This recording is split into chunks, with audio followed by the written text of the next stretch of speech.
Welcome everyone back to weekly weather updates, and in today's video we're going to have a look at the latest from the live radar. Then we'll go through the UK Met Office run, have a look at the precipitation and temperature over the next 5 days, as it does look like it's going to be pretty warm, above average in terms of temperatures, but we'll still see quite a bit of precipitation around in the form of showers and maybe some heavy thundery showers around as well, especially further northwards and westwards. We still have a little bit of low pressure influence. Then we'll have a look at the mid to longer range in the second half of the video, have a look at what is happening for the middle of May. It still does look like it's going to be warm, potentially even hot, but the time frame of this potentially hot weather is getting a little bit mumbled now. We're seeing potentially a little bit of a cooler spell coming in the middle, maybe some low pressure mixing in. We'll explain about that near the time in the middle to end of the video. So remember, if you enjoy my videos, make sure you like and subscribe, and remember to follow me on Twitter as well. The link's in the description. If we do start on the live radar, you can see we do have a bit of a split across the British Isles at the moment. We have got warm, dry, and some sunny weather in the southeast. Further northwards and westwards, heavy precipitation around for some, widespread thicker cloud, and of course cooler temperatures. And this is because we have low pressure to the north and the west, high pressure to the south and east, trying to bring up warmer air from the southwest, but the low pressure trying to introduce precipitation and moisture up from the northwest.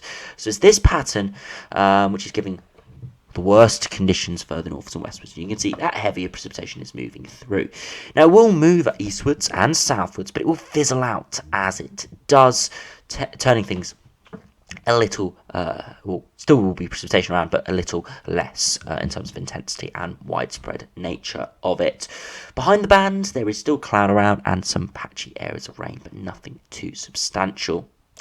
If we do have a look at the temperatures, though, as of 4 p.m, now you can see it is warm, pretty warm indeed in the east, getting up towards the low 20s, 23, 24 degrees, down in the London area into Kent, East Anglia, but as you shift westwards and northwards, much cooler conditions. As I said, there's a big split going on.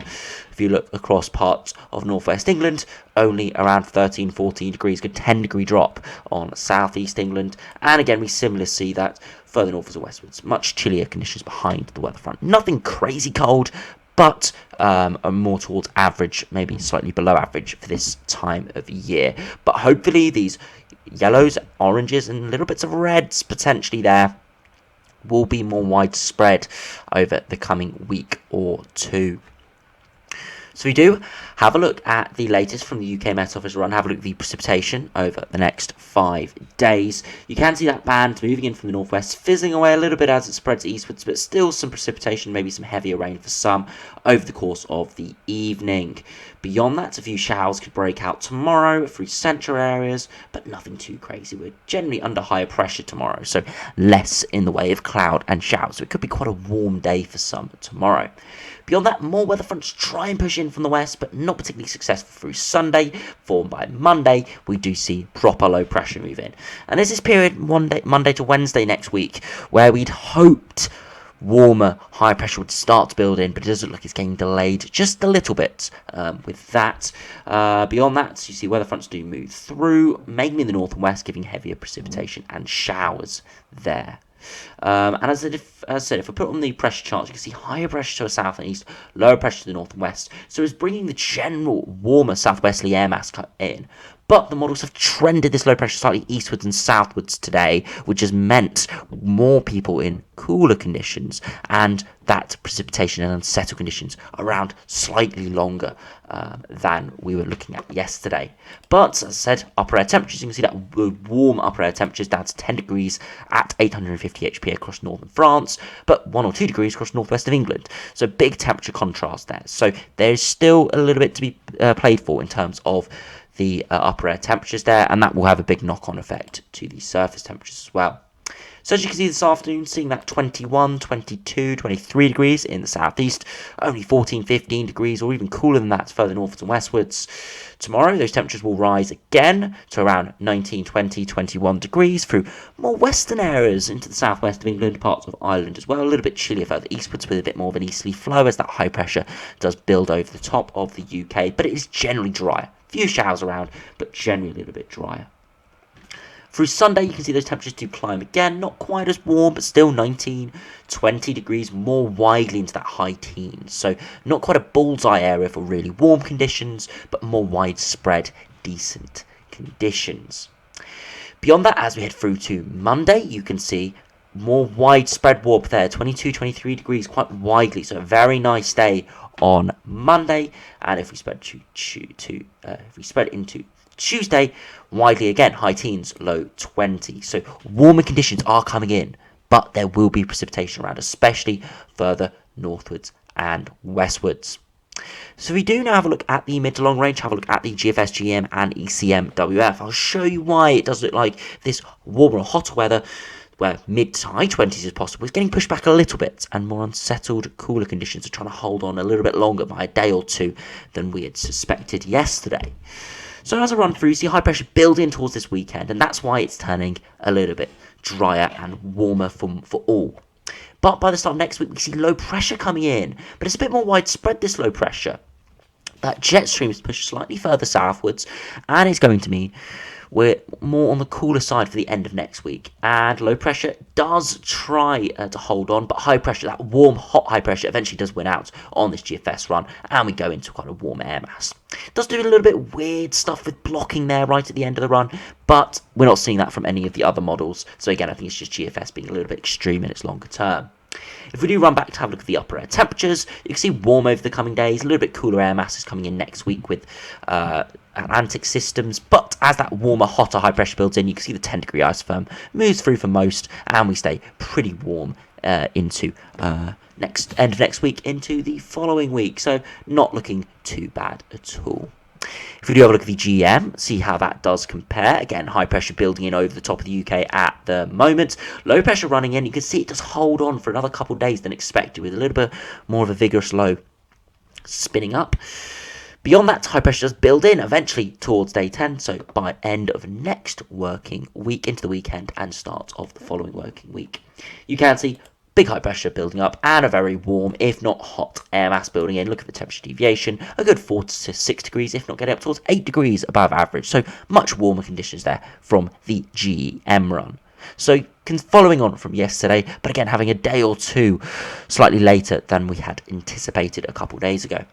If we do have a look at the ECMWF, it does follow on very similar, high pressure building in over the coming days, low pressure into the middle of end of next working week, but high pressure building in for the next weekend. So just over a week's time, high pressure building back in, and those really warm air masses arrive before the end of day 10. And I do run it back and have a look at those warmer air masses. You can see pretty decent over the course of this weekend, nothing exceptional.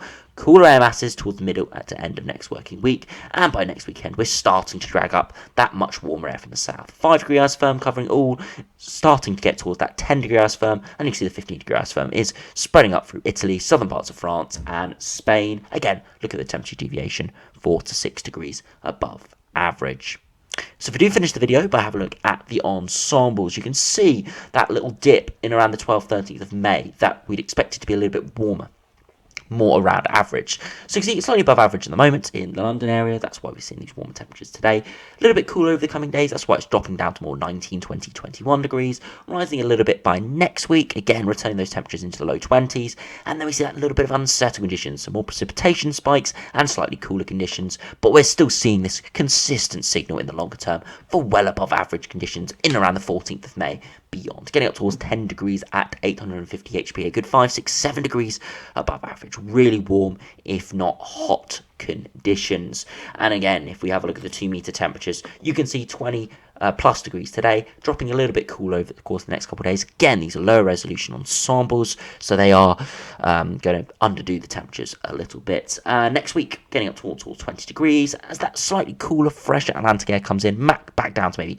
17 to 20 degrees, before for the second half of May here, from around the 14th, 15th onwards, you can see really warm, if not hot conditions coming in, with some ensemble members getting to that high 20s, low 30s mark. Again, underdoing those temperatures a little bit. If we do have a look at the ECMWF, see how that does compare. Again, very similar, warm at the moment, dropping slightly cooler over the coming days, rising a little bit warmer for the start of next week before turning cooler during the middle to end of next working week before, in the longer term, around the 14th of May onwards, so in around 7 days' time, really warm, hot conditions, all ensemble members going for it. Doesn't mean it's guaranteed, but quite likely, and minimal precipitation in the longer term. Yes, there is some spikes, and they are going to be of a convective nature, small low pressure systems, little upper troughs, giving some showers and persistent bits of rain, but the majority of the runs are going very warm, if not hot, getting again towards that 10-degree isotherm level, some getting above 15 degrees, which is well into the high 20s, low 30s, and again, we look at those 2-meter temperatures. Warm today, slightly cooler over the next 2 days, turning a little bit milder once again beyond that, dropping a little bit cooler towards the middle of next week before we see really hot conditions for the second half of May, back into the low 20s, maybe mid 20s, or even high 20s, low 30s. So, does it look it's going to be up and down? It's going to be generally around or well above average over the next couple of weeks. We could be seeing some really warm, hot weather coming, but it does look like it's getting pushed away a little bit by the low pressure in the Atlantic, being a little bit more active than we anticipated a couple of days ago, which is pushing back the hotter weather, keeping temperatures more around average with more unsettled conditions. But hopefully we do see this warmer, hotter conditions do arrive eventually. They are staying within the model outputs, just getting delayed a little bit, staying in that 8 to 10 day time frame. We can't be 100% certain on it, but considering it's been in the model output for a good few days now, and we've got all the ensemble members really going for it, I do think it's quite likely we do see some very warm, if not hot weather over the course of this coming month. Just whether it arrives in around a week's time or maybe 10 days or 2 weeks' time, that is still yet to be determined. It's very much in the model output. So hopefully we're going to see some decent precipitation over the coming days to make sure gardeners are happy and the plants and wildlife gets a decent soaking within the showers. But hopefully we do eventually see some warmer conditions, because I know a lot of people are looking forward to some proper warm, hot conditions, because of course, being May now, we haven't seen anything remotely warm or hot for a good 7 months, probably since sort of September, October time. So this is when we're due our first real bit of warmth and heat. So hopefully we do see something like that over the coming weeks. So anyway, thanks for watching, hope you enjoyed, subscribe if you're new, and I'll see you again for another video soon.